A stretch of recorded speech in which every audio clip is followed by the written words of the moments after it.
Good day! Welcome aboard. I am Engine Cadet Ignacio from BS Mari Alpha.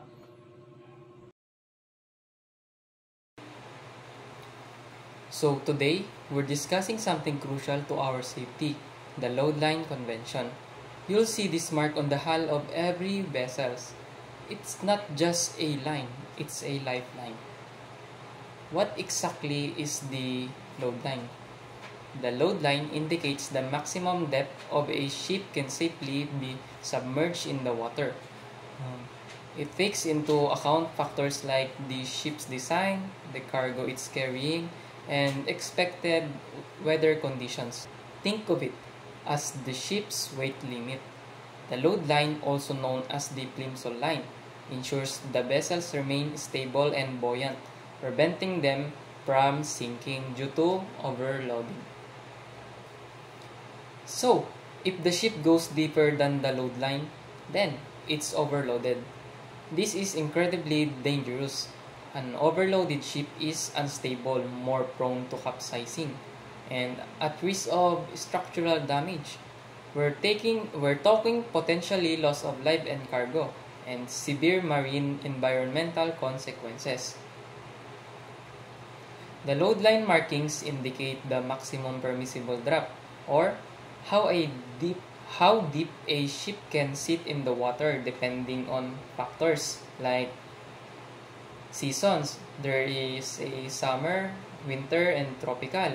In water type, there are two, the freshwater or the seawater. In geographic regions, tropical zones have different allowances than colder regions. They account for seasonal variation in water density and expected sea states. A load line out suitable for calm summer seas might be completely unsuitable for a stormy winter voyage. How do we ensure we stay within the load line?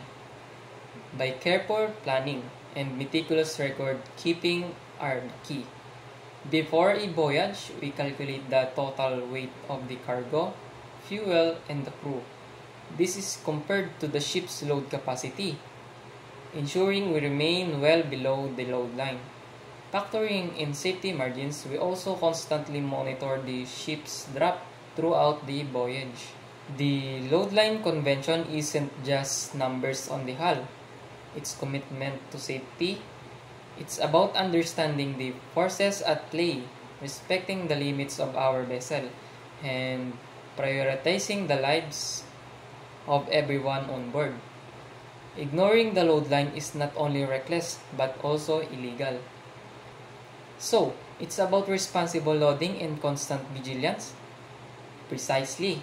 The load line is a simple mark, but it represents a complex system designed to protect us from the unforgiving power of the sea. Understanding and respecting it is fundamental to our survival and success of every voyage. That's all. Again, I'm Engine Cadet Ignacio.